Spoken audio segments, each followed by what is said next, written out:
This episode brought to you by GTM AI Academy.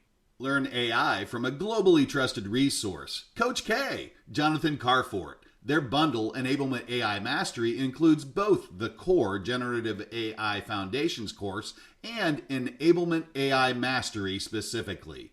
Each course has a value of $599 individually, but Coach K is offering them as a bundle with reduced pricing. And as a listener of the Inside Sales Enablement podcast, if you act now, you can use code ISE30 to get an additional 30% off of the entire thing. You will also receive free access to the GTM AI Tools demo library. Coach K has done the demos, so you don't have to, and offers his straight shooting opinion, fact-based through an enablement lens. Go to www.gtmaiacademy.com and enter code ISE30 today and elevate your AI enablement game.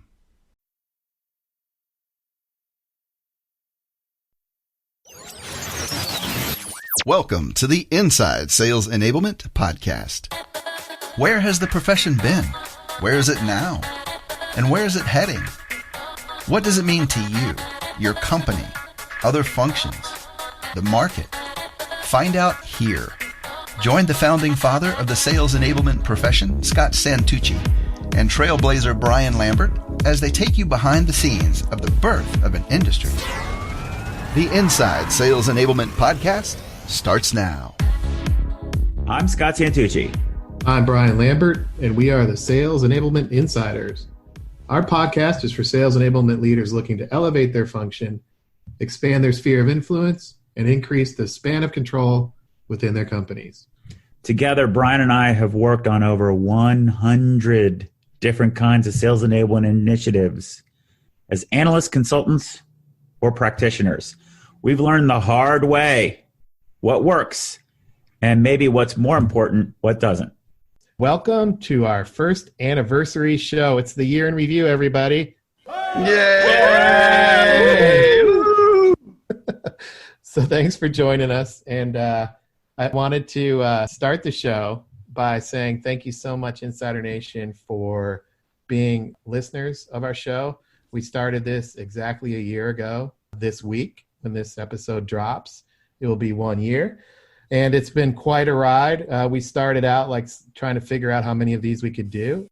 So I've listened to this show a lot, and I said, okay, well, Scott, how do we do an anniversary episode? And wanted to really take it through here and say, I can go back and listen to everything or crowdsource it. So I am going to crowdsource it. You guys heard a little bit of an audience, a little bit of a crowd. And I'm excited to introduce these folks that have joined us for our Insider Nation. And it's our open mic podcast, and we're going to have them chime in. So I know you guys like stats, and I know Scott loves stats. So let me give you the download here on what's been downloaded.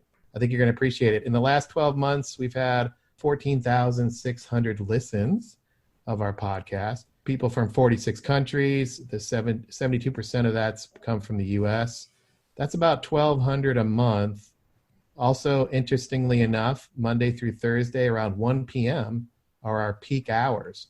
So I don't know if folks are out taking a walk at that time or maybe working out around that time or what, but that was interesting. Also, Monday is our biggest listening day. We appreciate you guys starting the week off with a little dose of Scott and Brian. That's cool. Apple Podcasts, 40% of our listens, and that means a lot of you folks are on mobile. 60% are on mobile, and iOS is the biggest operating system, the largest operating system. 60% of folks are on iOS devices. In the past year, we fielded 2 surveys. One was on the COVID response. That gave us actually 5 episodes. We were trying to do 1, but it kept just yielding great information and detail. The second survey and research project was on the state of sales enablement. That groundbreaking research really set the tone here for coming out of COVID, and it's really the only one I've seen, the only research I've seen post-COVID, especially in the sales enablement space, which hasn't had a lot of coverage from a qualitative perspective, which means not using, circle a number 1 to 5. So that was rich data. We pulled that in, did a webinar, and we have about 2,500 people on our newsletter list, and about 400 total people have listened to, almost 500 have listened to the webinar. So that's great. From our listeners, from Insider Nation, you're going to hear about that. But before I go further, I also have another set of statistics, and I'm doing this on purpose because Scott's such a numbers person. But Nick is our sound guy, and you guys have heard us talk about Nick before. He's the awesome voiceover talent at the beginning of the show. Yes, we made him pick the music. He's also introducing the show, and he's also our engineer who edits the show and does all of our cleanup to make it sound good. So he's been tracking our stats, and we're gonna give you guys some of those numbers now. So over the last 41 episodes, he's taken out 157 ums, so that's good. 257 double taps on Scott's desk. That's that.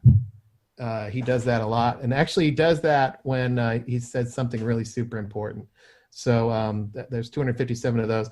70 broken words due to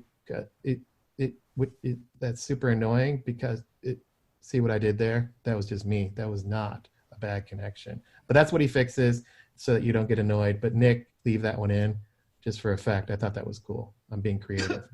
345 squeaky chairs like this.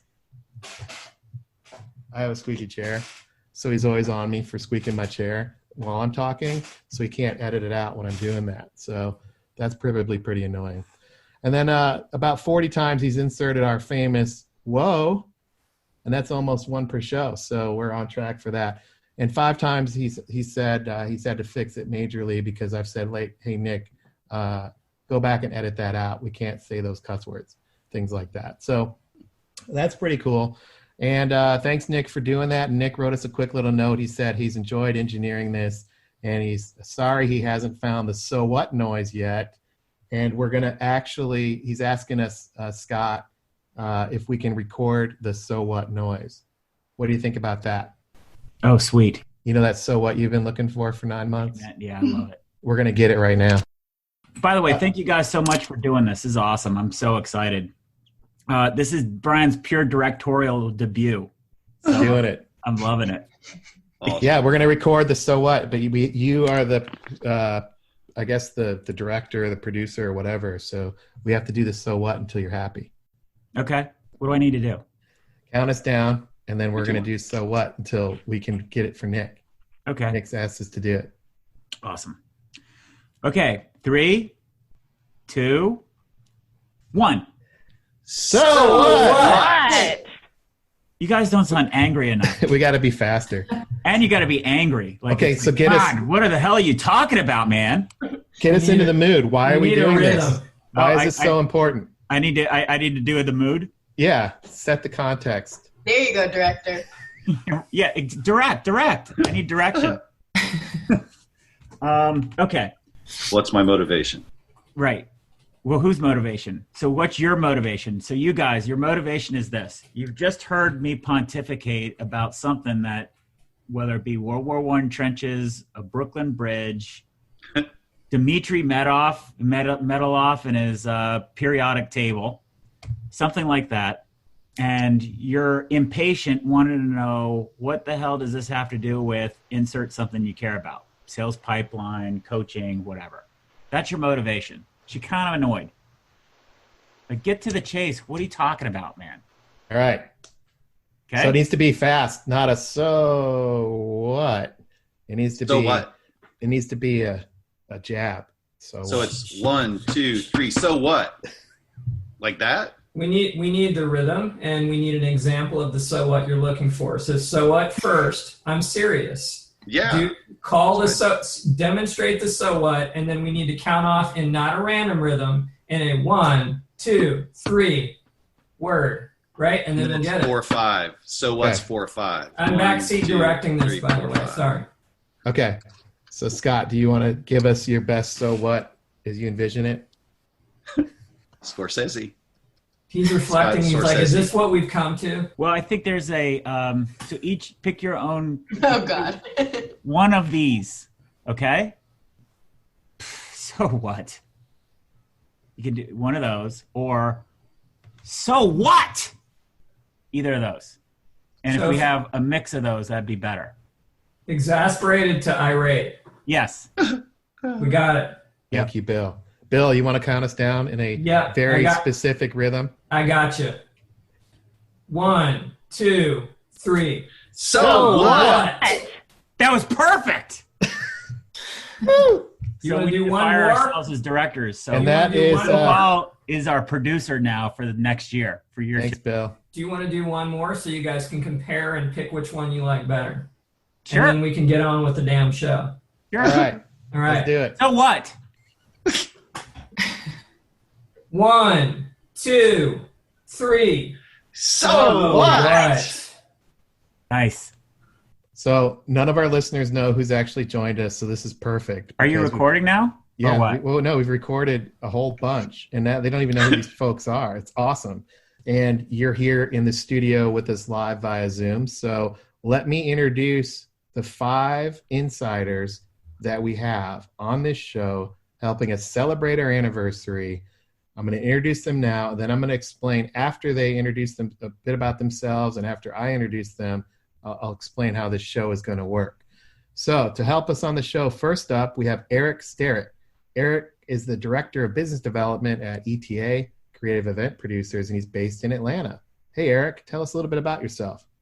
Hey, thanks, Brian. Yeah, working for ETA Creative Event Producers here, where I'm focused on high-tech Fortune 3000-ish sales kickoffs and user conferences, which are more my sales or field marketing folks.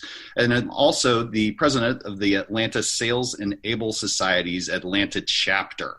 Focused there, as you probably know, on working with fellow practitioners to elevate the profession and empowering orchestrators. Thanks for joining us, and I appreciate that. And thanks for being a big supporter of Insider Nation. And actually, you're our first back-to-back guest. Not only will you be on this episode, which is episode 43, your episode that you helped us record on the research project is going to be 42. So you're honorary back-to-back, first ever honorary back-to-back person. So thanks for doing that. And thanks That's for joining. an honor, Brian. Thank you. My favorite episode would have to be, because of what I shared earlier, the rethink on sales kickoff. What are executives getting from the investment? And actually, Fanboy Insider Geek Fact, Scott in the episode talks about it as episode 5, but it is actually episode 11, Insider Nation, if you're looking to look it up. And the why of it is that it's a veritable buffet of multiple reasons. One, it was the first episode, I believe, that was recorded after you had released an episode, and we're actually starting to get listener feedback. And I loved hearing that my fellow platypi also loved the whole approach of the revisit, rethink, reframe. You addressed the critical question of, if we're going virtual, how am I going to have tequila shots with my peers? Absolutely critical. And in fact, it's kind of funny. Y'all were ahead of your time now that the whole SKO going virtual is such a big topic. So the couple of things you covered off on that I loved: how early and how often do you start planning your SKOs? Can you quantify the economic value of those SKOs? And do you have a post-kickoff and pre-kickoff plan? And those are critical questions that I rarely hear asked and rarely effectively addressed. That's cool. Are you gonna start the official Insider Nation wiki page with all the facts? You're like a walking library. I want to chime in. I love the fact that I'm getting called out of. So I would love to say that was an Easter egg, Erich. It wasn't. No. Well, I feel like it's Easter every day with y'all, so thank you. Yeah. He called me out. What did you call me out about over text? You're like, hey, you said in the webinar, it's the heroic framework. No, holistic framework. The hero. You said it was the holistic framework. Did you really Holistic. mean Yeah. heroic? I'm like, oh my, yes, I did. I missed. It's I being mistyped. heroic framework. You got to say the being in Right. front of it. Right. So thank you for catching and calling me out as well, Erich. In the last My week, pleasure. you I'm called here us for both y'all. out. I appreciate it. All right, cool. Second person up is Sarah Frick, and she's the Senior Manager of Global Sales Enablement at Ring Central. I met Sarah when I moved to Charlotte, and a little known fact, my daughter, who just graduated from Virginia Tech, go Hokies, right, Scott? She's actually been an intern in Ring Central last summer and met Sarah there. So Sarah and I have talked a lot on LinkedIn. We did some of the Charlotte SCS together.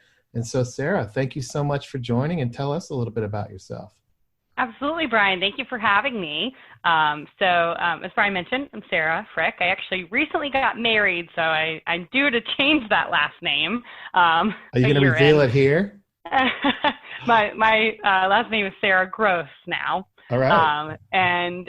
So I'm really excited to obviously be going through the time of life, right? It's been cool first year marriage, and our family, we just have got a puppy named Thurs. I work for RingCentral day to day, along with that fun family life. And my goal there is to take RingCentral from $1 billion we are today to a $10 billion company through helping folks, right, both communicate within their organizations and outside of their organizations.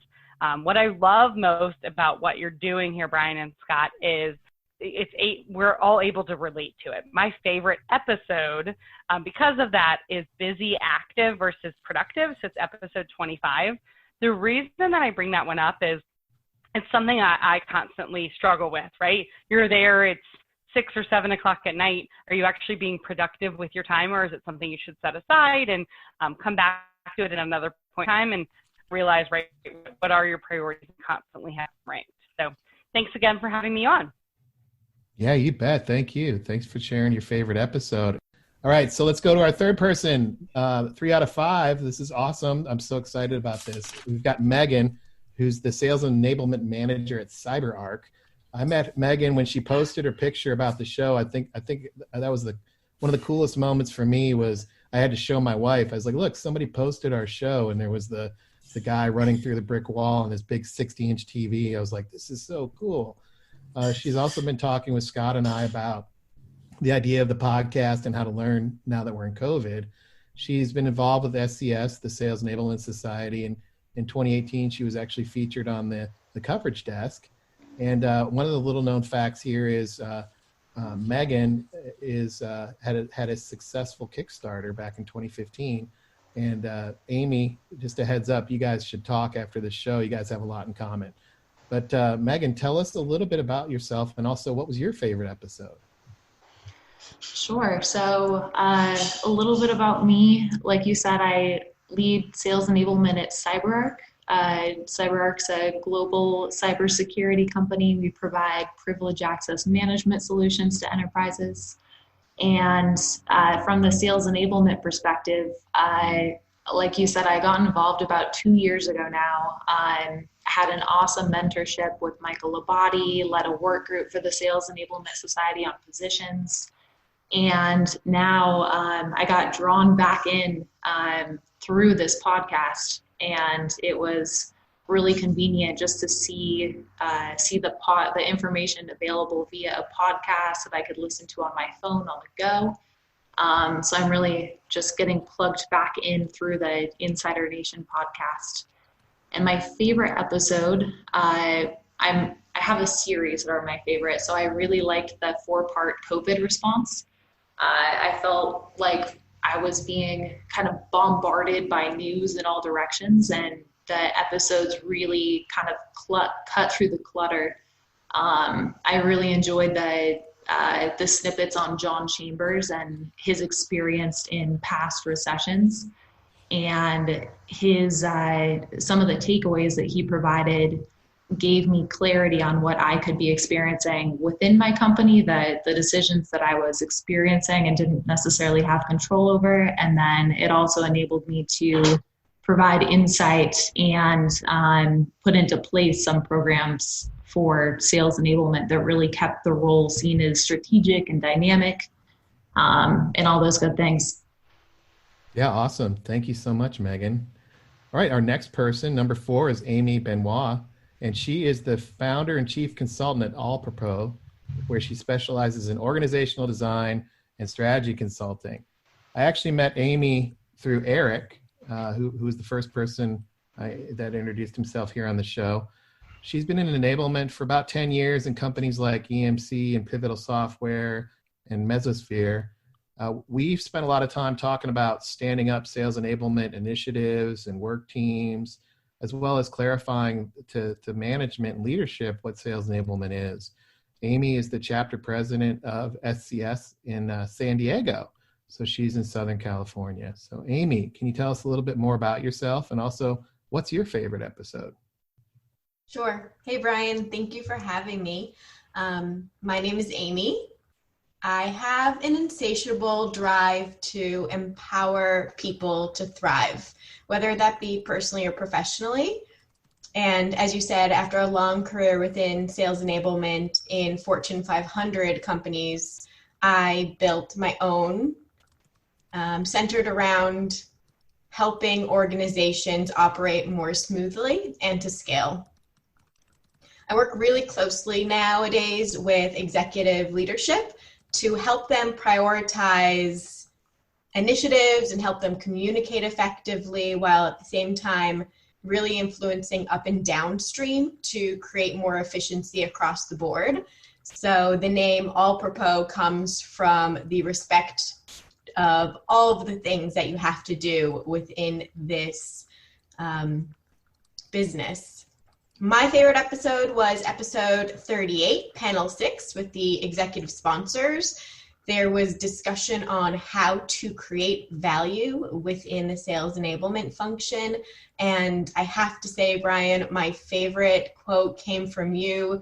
You referred to a quote by Mark Twain saying, "If I had the time, I would have written a shorter letter." I think I have used that particular quote 6 times since hearing it. Oh, wow. Great. Well, that's cool. Yeah, I use that one a lot. I can't remember where I heard that first, but Scott uses that one too. It's a great point about simplification. And I have to say, I thought the double tap, which I just learned because we're behind the scenes, was a Nick ad, but knowing it's a Scott. Tooch, that's awesome. Like I had no idea. It keeps me going as I listen. I'm like, boom, yeah. So thanks for that. You're like a sound mixer in the back, Tooch. I didn't know. I don't even know how to do it. Yeah, he almost just did it. Yeah, he doesn't realize he's doing that. It's so funny. But so our last person is Bill Ball, and Bill is the Director of Learning and Development at ISE. Bill and I and Scott, actually, we go way back when Scott first put out the LinkedIn post and said he's going to create the DC area networking group for sales enablement professionals. Bill, were you at the first meeting of that networking group, or was it the one subsequent thereafter? Which meeting were you at first? Do you remember? My first meeting was at the country club that Scott hosted a meeting at, and that was in October of 2016. So it may have been a couple of meetings down the road, but I can remember where I was sitting when I got the call from you after I registered through LinkedIn, and I was like, wait, somebody's calling me on a LinkedIn group. I feel a little stalked, but this is kind of awesome. That's right. That's what you said too. I probably did, right? So I'm more visual than auditory in that sense, but yeah, that was the first meeting that I attended, and the exciting thing about it was Scott rolled out this business plan. It was a marketing plan around some initiatives, and we broke up into 2 groups, and this is something that he loves to do, where people say, this is the best idea, and one group says, this is the best idea, and here's why, and one group says, this is the worst idea, and here's why. And I got put in the worst idea group. And so I was thinking, I report to a CEO right now. I know exactly how a CEO would rip this to shreds. So that's what I did. And then subsequently, I found out after, I said my piece that it was Scott's idea. So that was a pretty awesome introduction to potentially offending Scott and simultaneously feeling like I was in the right room. That's awesome. Yeah, I remember that meeting. That was fun. And those meetings were great of how they were set up and really getting everybody's different perspectives. And, you've been involved with SES ever since. You helped us in the DC chapter, and now you're on the national team doing a bunch of different things, including the conference work. So that's really cool. And also, little known fact, which I just found out literally 8 minutes before we started this show, is that Sarah, who was person number 2 that introduced herself, actually worked for Bill at a previous company. So Bill was Sarah's boss. So it's a small world, Scott, that this is all coming full circle. It's pretty cool. Also, for you guys new to sales enablement, it is a small world, so don't burn any bridges, right? So I said, Sarah, do you guys still like each other? She's like, of course. It was so funny. That was awesome. So Bill, guys, what do you think of that? A couple of things, and I know we want to talk and get to the meat of this episode. But what I'll say is I can remember interviewing Sarah, and she was one of the most successful and rightfully, as an A player, frustrating sales reps to ever work with. And one day she asked me, hey, Bill, am I the reason that you lost some of your hair? And I unequivocally said, yes. But so we've had beers, we've had meetings, and at this point, the student may be the teacher. I can't wait to catch up with her again and see what I can learn from Sarah. I am on the executive board. I've had the privilege of being nominated to be on the executive board of the Sales Enablement Society, and to steal some language from the podcast, what I do at my current business, I inherited an L&D department, and we can talk more about that later, but I work with all of our customer-facing roles. We're managed services and global staffing, and creating an environment where they can thrive. So that not only includes sales roles, but recruiting roles. Super excited to be here. My favorite episode is, it was really, really hard to choose this one. But I would say the biggest was the Brooklyn Bridge episode, number 8. And the reason for that was both the historical frame out, which I've used many times, but secondarily, the messaging of how you take apart a sales workshop and advertising to sellers, positioning and messaging around that. That one gets a lot of feedback, actually. So you're not alone. That's cool. Yep, number 8. Yeah. So, Scott, we may have peaked. I don't know. That's their introduction. Well, I got to tell you, Lou should just wrap this up here, because I don't know. All I'm going to do is make this worse. This is really good. This is fun, right? Podcast adjourned. No, this is great because one, we have new folks on the show who are been listening this whole time. So I totally want to geek out on this and literally Erich with his running facts on our show is hilarious. I am a closet Walking Dead fan, and they had this show after Walking Dead called Talking Dead, where they would just dissect the whole entire show. And I feel like that's what Erich does all the time. I bump into him, and he asked me why that piece was out of place or why the numbers was wrong. It was hilarious. He's like the insider to the insiders. So if you want to know the lore of inside sales enablement, talk to Erich. And that's going to be our first person. We're going to come back now that everybody's introduced themselves, and I'm going to pass the baton. So remember, it's open podcast mic time. And so I'm going to pass this to Erich, and the way this is going to work is, Erich, what did you get out of the show here? What did you like about it? And then what's the thing that you really are taking away after listening for the last year that you maybe provide an executive summary to our listeners around? I'll start by sharing my journey because I can't proceed without doing so, especially on the big anniversary edition. And thanks for having me be a part of it. As you guys know, I started out in sales and was the squeaky wheel that got greasy. You've heard my backstory. And I'd held such a wide variety of positions since then, advocating for sales, field marketing leadership roles back at MCI, now Verizon, and level 3, now CenturyLink, to sales operations, and Salesforce.com deployment roles, reporting into sales, reporting into ops, reporting into just about everywhere, but always serving the Salesforce. And I was just like kind of getting into an identity crisis, honestly. And I came across this podcast, Inside Sales Enablement. I knew that my passion for orchestrating the support and tool ecosystem and a productive day in the life of a rep had to have a title and be some sort of a constant. But, the first major step I took towards finding my identity was listening to your podcast. And I was like, I found my people. And now I say, I've found my platypi. And anyone who doesn't know what that means, better listen to the final executive readout call and or the replay actually of the Atlanta Sales Enablement Society meeting. Thanks to guys for joining our town hall. That was awesome. So I've now got an identity. I'm an orchestrator and I'm part of the sales enablement community. And what I've taken away is so much. In fact, during this journey, not only did I find my identity, as you heard, I found my way into the Sales Enablement Society as well. And in fact, Brian and Santucci and Amy and I were all at a table, actually Eli Cohen's Sales Hood dinner at the last Sales Enablement Society face-to-face meeting back in, I think, September of last year in San Antonio. And it was just an awesome, you can hear how all of that has evolved beautifully. And in fact, I ended up being the president of the Atlanta Sales Enablement Society, thanks to Christy West believing in me. And going back to the podcast and kind of what's been the benefit of it is I was able to step back and go, okay, I've got the reins of this society all of a sudden that I care the world about. I care the world about the profession, my fellow platypi.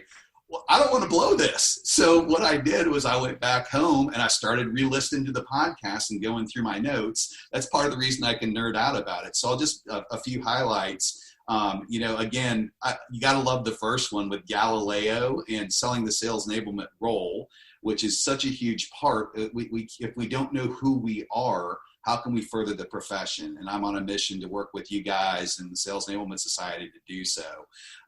The charter, the episode on building a charter was huge and awesome and helpful. It was just such a bullseye. In fact, I reached out to Brian and I said, hey man, can I get the original charter that you wrote for the society?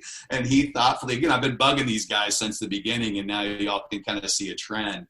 And he actually even thoughtfully provided that for me offline so that I could begin to build a charter here for Atlanta. And we're still working on it, by the way. So, hey, maybe an updated podcast on the charter, Brian, might be in the works. And I'll just throw one more out there. I really liked the one with the conference board and the council meeting. And there was one other one as well. It was along those lines where you guys went deeply into kind of what that meant to the background of sales enablement and using it for a framework in and around the charter conversation as well. So everything from what is the definition of sales enablement, which I loved Scott going on trial for that again recently, or I would have asked for that one. Brilliant episode. Everyone check that one out. That's just like 2 ago. You guys aren't afraid to continue to revisit and reframe and look at this stuff again. And the profession needs that. And these topics don't get old. Thank you for continuing to revisit, for challenging yourselves, and for doing what you do to elevate the profession, guys. So with that, I think that my time on the mic has come to a close. I'll cut myself off. How about that? That might be a first. And I'm going to turn around and hand the mic to my friend, Sarah, to take over. And, what do you think? I did a lot of rambling there. Any of that resonate with you, or why do you still hang out with these dudes in virtual world? Erich, I appreciate your perspective there. Really helpful to get a sense of how you've interacted with the team. As I heard you talk a lot about, right, it's building out the career. That's where I've seen it as almost like my North Star to, does this seem right, right? We all come into those moments, especially as enablers. We're pushed into executive meetings. We're pushed into, maybe doing the role of an operations executive sometimes, depending on what your company needs. And so as I think about the way that I've used the podcast, it's to help others start to realize if enablement is the right space for them to be in. Honestly, right? It's a new career, and it's also one that you can't make yourself into it, right? You can go and you can learn Marketo and how to code and be in marketing operations. You can go and you can learn executive speaking and you can go become a CEO of a company.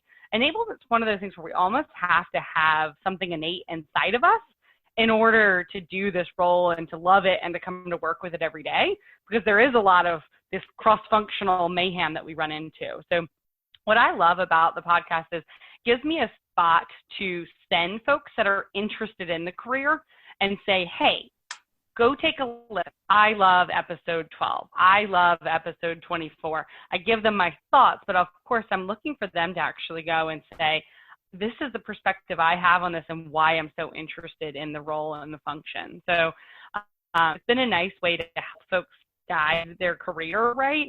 Of, hey, this isn't going to be an easy road, but it's going to be one you'll see a lot of joy in as long as this is something that brings out those great pieces inside of you. So within my team that I'm currently running, I've got a lot of different personalities, and I have a lot of folks who focus in different areas. Maybe they're more process enablement focused. Maybe they're more productivity. Maybe they are really that business, partner to their leader. So I love it as a spot to keep my team centered around what it is that we do and the mission, right, of our enablement space and keep us going. Megan, I'm really curious to get your thoughts. What do you think of what I shared? Thanks, Sarah. Yeah, that resonates a lot. And personally, right, like I said, this podcast is what drew me back in. So I'm kind of re-onboarding and re-upping my self-education using the Insider Nation podcast.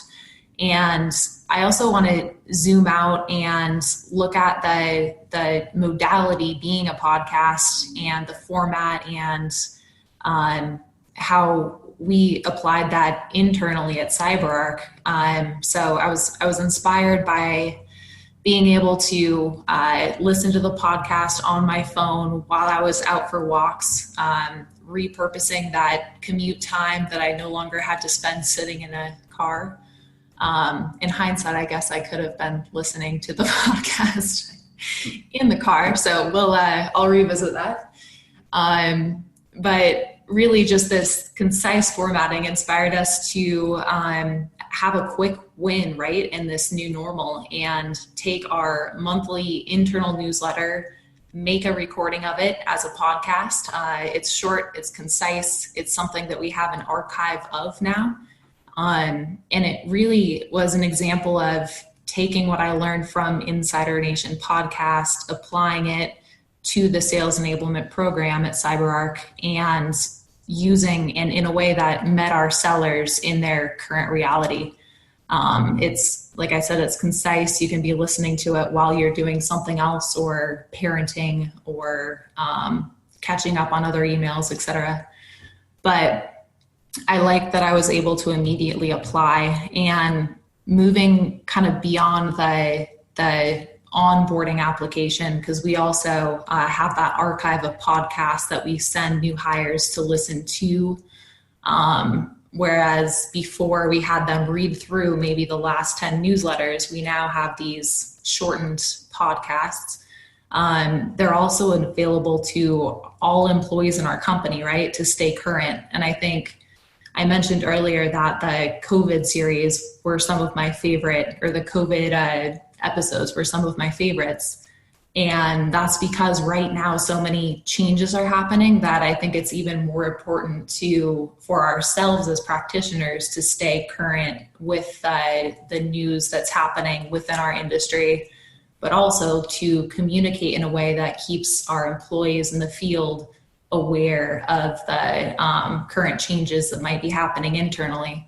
So I guess I'm raving about the format of the podcast. I found it very helpful personally to apply internally, and did that in a way that really set the tone of sales enablement at our company as something strategic.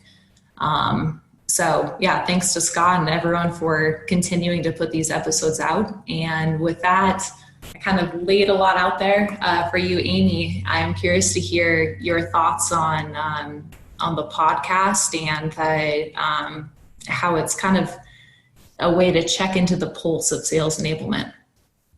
Thanks for that. I will say, this is Amy. I have multiple passion projects, and outside of my consulting company that I created a few years ago, I am very passionate about facilitating human experience, that people behind the enablement.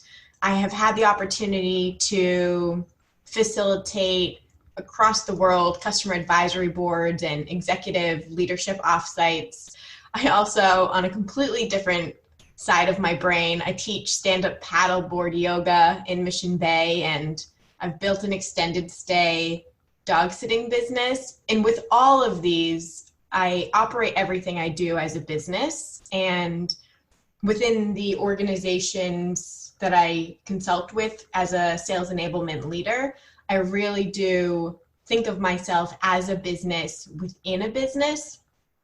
As a consultant, you can imagine my view is a little bit different, and I am constantly prospecting new clients as well as developing deeper and deeper forms of trust within my network. So there were conversations within episode 38 really around the vitality and the importance of communication and how to effectively communicate sales enablement to your executive sponsors. And what I know for sure from anything that you do, your ability to communicate effectively to your client and to your stakeholder is key. So making the complex simple is something that we are doing in the role. As they said in episode 38, it takes a tremendous amount of work to make something simple.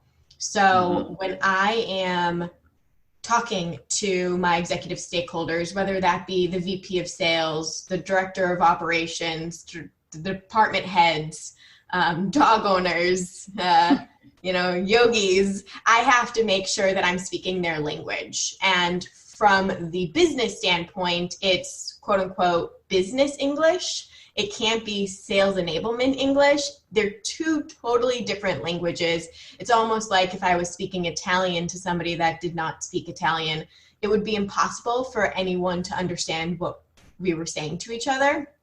So the framework that really helped and was well articulated in episode 38 spoke about creating value.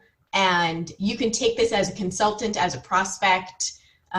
You can take this once you've already established that trust and as you're building new programs and getting more and more support within an organization. But the first thing that you have to do is identify how you add value. And you can ask the questions of what are the value drivers? How do we provide service to our customers? And making sure that it's not the me. The second thing is identifying your customers.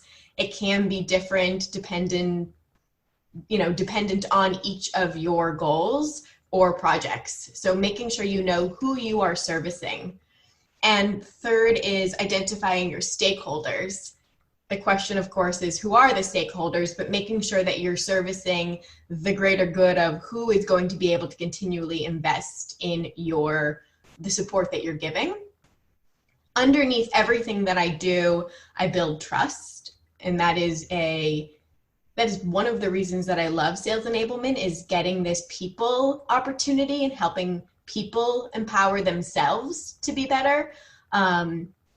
And this is a constant hurdle. And Scott mentioned this in one of the beginning episodes when he talked about his career at Forrester and how, initially developing sales enablement as an identity went around the entire circle and then had to do it again with a different org and had to do it again. And, there's this constant need to make sure that we're all on the same page and really build relationship and trust within so that you have those bridges when you need them. There's a comment by Brene Brown in one of her recent podcasts, and she says, pure gold is the person who has organizational history and context, great experience, and the opportunity to learn new things. And that's the change unicorn. And I really think that within sales enablement, we have that top-down view. We have access to the leaders. We have access to the individual contributors. And having us be the translator and communicator between all, we become that glue that really builds the community within the organization.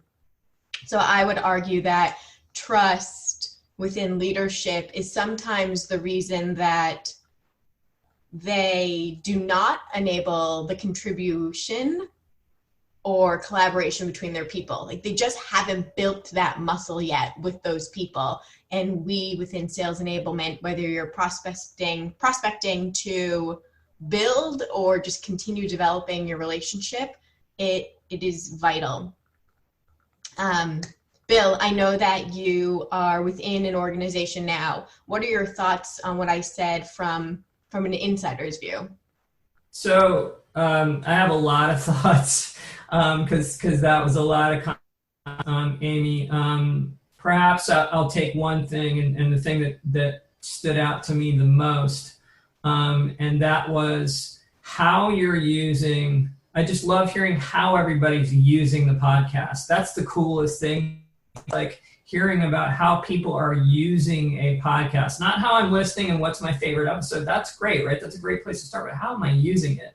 I really, really love the framing stories. And so it's not just how do I do sales enablement? I think we can get that from our connections in the Sales Enablement Society. I think, conferences, a lot of people are doing great case studies on how I wanted my business in sales enablement. But we get something a little different here. I really love the history side of it. And when I heard the first episode and I heard Scott start talking about Galileo, I don't know if I'm correct on this, Scott. I think my memory serves me well that you're a history major. So that knee-jerk reaction kicked in for me. And I was like, oh no, Scott's going to go ramble off on history. But then I heard the connection and I started to listen more. And I heard another episode about Napoleon and Napoleonic strategy and Allied soldiers jumping over the barricade to go get shot up by people in pillboxes, and the analogy to that with customers internal collaborators asking, saying, hey, we've always done it this way. Why should we do it a different way? So that's the thing that stood out to me the most. I find the podcast to be a clinic on not just how to do sales enablement, but the positioning and the value of sales enablement for the rest of the organization for me. So I'll give you my framing story because I think that's fair, right? So I'm in a business that's coming into its own. Where the two owners are still heavily involved. I mean, it's a really great story. They came over from the 80s from Bangladesh. They built it themselves. They've built it through great people. And we're in a consolidating industry where we're acquiring other businesses, yet we still have relatively the same shared services team to help this organization scale. And that's a real challenge. I came into my title is head of L&D. Those of you who know me, that's, I don't operate in a traditional L&D way. I operate in an enablement way. But I came tasked with marrying a very reactionary function to the favor of all of the internal customers in customer-facing roles. I built a charter. I did a lot of those things. But now, as I've only been able to grow my team somewhat, I have to use the other people in my business, the other departments in my business as collaborators, ops and marketing and HR and so forth. And having these framing stories has really allowed me to take, I think as Amy said, and as some of the others said, take the value of sales enablement and simplify it and position it in a way that really resonates with them. So with ops, they have to be reactionary. They have to do a lot of requests. They have to change fields and do all of that kind of work. But they also want to innovate and they also want to drive efficiency, as I'm helping drive effectiveness and ultimately drive productivity. I found out they're issuing surveys to get opinions and try to figure things out from the field and not getting any responses. And, I used the phrase or the Henry Ford quote that you guys used. Hey, if I wanted to know what my customers wanted, they would have told me they needed a faster horse, right? So once I positioned it that way and we started working on some questioning, now they're starting to get some responses. And all I did was start with that quote and build from there. We were working on manager onboarding. And I'll get back to my favorite episode. Nothing burns me up more than we've always done it this way. And you guys can't see me, catching on fire right now. But when I hear that, I internally catch a flame. So it drives me crazy. So it's all I can do to just keep my composure. Well, we've always done it that way. So we were wondering why some of our managers weren't succeeding. And the truth was, it was a lot of things, but everybody's saying, well, my thing was okay, and this part that I do is okay. And when we start, looking at all that stuff, maybe it isn't. So I rolled out the Brooklyn Bridge story to a room full of people and talked about how, the Germans, they were just drunks, and that's why they, failed. And nobody thought about the Bens, right? And was it a transformational moment in the building of manager onboarding? I'm not sure, but the whole room got silent. And this was VPs, this was a head of HR, this was our managing directors. And because I was able to position that story the right time, the right way, it changed the conversation to, okay, this is serious. And maybe it's time for everybody to do a little bit of self-reflection on their part in this. And we started working together. Did I save the day? No, but that quote came in really well. And it allowed me to get them thinking about enabling the managers versus well, I'm doing this. What's the manager's problem?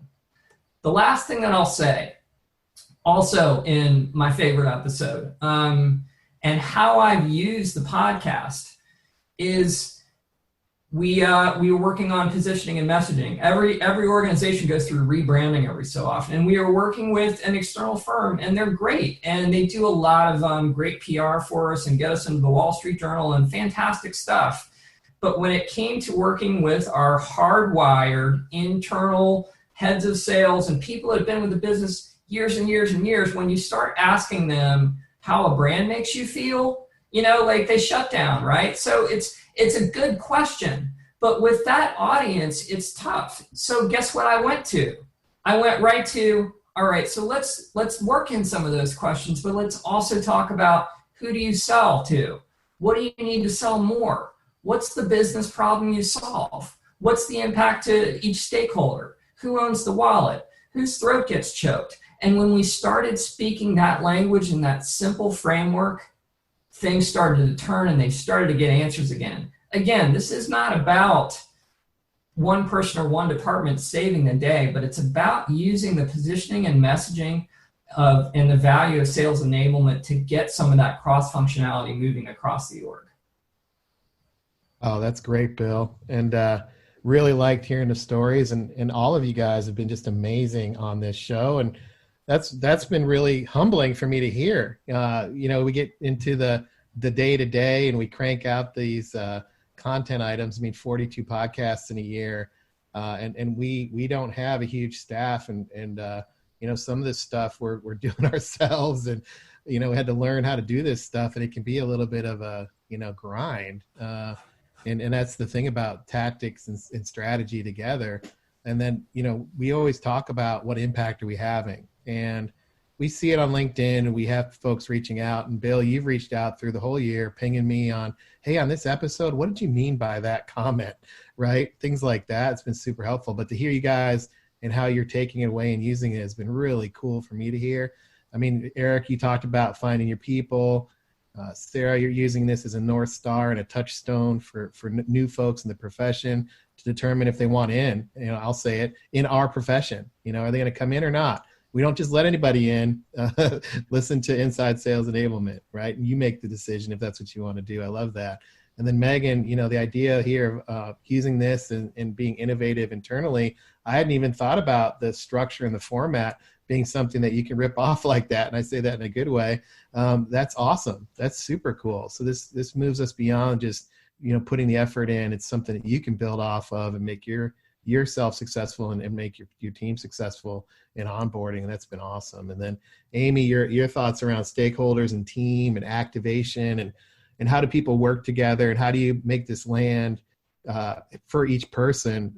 I'm wired that way as well. And we really have had some awesome conversations offline, and maybe one of these times we can do an episode together where we're talking about these real issues of activation and making it land at the keyboard, as I say. And that was really cool to hear about that. And yes, you and Megan should talk, because you're both into yoga, and you guys are going to be lifelong friends, I think, after this episode. Yeah. And then Bill, obviously you're always telling really good stories and making this land. So I really appreciate your comments around using these, because I always joke with Scott about what crazy episode from the 1800s is going to have now. And I've actually, pushed myself to come up with some of these framing stories. And it's actually been really cool to frame it out in the ways that we have. And I've learned a lot from him in those stories as well. So, Scott, that's the view from how folks are using it. You've been quiet on this show so far, but what did you think? I'd love to give you just some free time now to react to a year of working on this together. I appreciate the friendship and all the work you've been putting into this. I know how much thought you put into these episodes and how much you push to make it clear, to make it land well. And there's so much effort that you put in behind the scenes that nobody ever sees. And, I think you're hearing it here on how this pays off. So, thanks, Scott, for being such a good colleague here. I think when people first heard we were doing a podcast, they probably thought we could make it through 5 of these things, and we're at 42 right now with no end in sight. So I'll pass it over to you now, but for your thoughts. Yeah. So in what we like to do on our show is be raw. So I'm kind of blown away here. Brian gave me only a headline yesterday about what we're going to do here, and I'm a little speechless at how amazing this content was.